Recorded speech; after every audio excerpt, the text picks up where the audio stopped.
యాదాద్రి జిల్లా భువనగిరిలోని సాంఘిక సంక్షేమ హాస్టల్ను సందర్శించారు ఎమ్మెల్సీ కవిత. ఇటీవల హాస్టల్లో ఇద్దరు 10వ తరగతి విద్యార్థులు ఆత్మహత్యకు పాల్పడ్డారు. ఈ క్రమంలో హాస్టల్ను సందర్శించి విద్యార్థుల మృతిపై ఆరా తీశారు ఎమ్మెల్సీ కవిత. అక్కడ పరిస్థితులపై స్టూడెంట్స్ను అడిగి తెలుసుకున్నారు. ఇద్దరు విద్యార్థినులు ఆత్మహత్య చేసుకోవడం బాధాకరమని, హృదయ విదారకంగా ఉందన్నారు. ఇద్దరి మృతి సూసైడ్ లెటర్, ఇక్కడి పరిసరాలు అన్ని అనుమానాస్పదంగా ఉన్నాయన్నారు. స్టూడెంట్స్ మరణాలపై నిజాలను నిగ్గు తేల్చాలన్నారు. ఔటర్స్ హాస్టల్లోకి వచ్చారనే అనుమానాలు ఉన్నాయని, దీనిపై పోలీసులు వెంటనే దర్యాప్తు పూర్తి చేసి దోషులను శిక్షించాలని డిమాండ్ చేశారు.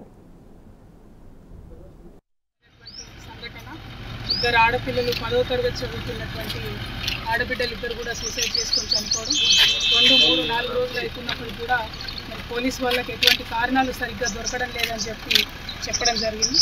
మరి జరిగినటువంటి ఇష్యూ చాలా దారుణమైనది, హృదయ విదారకంగా ఉన్నది.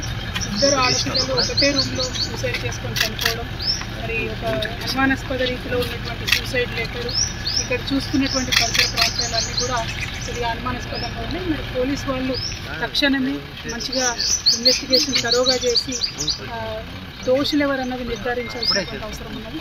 ఎందుకంటే ఎక్స్టర్నల్గా బయట నుండి ఎవరు వచ్చారు అనేటటువంటి అనుమానాలు కూడా చెప్తున్నటువంటి నేపథ్యం కనబడుతూ ఉంది. కాబట్టి యాజమాన్యం కూడా ఈ అంశంలో సంపూర్ణంగా పోలీసులకు సహకరించాలి. పోలీసు వాళ్ళు పారదర్శకంగా మరి ఇన్వెస్టిగేషన్ చేసి తక్షణమే రిజల్ట్ ఇవ్వాలి. ఇది మనం పేరెంట్స్గా కూడా మనందరం కూడా ఆలోచించుకోవాల్సినటువంటి సందర్భం.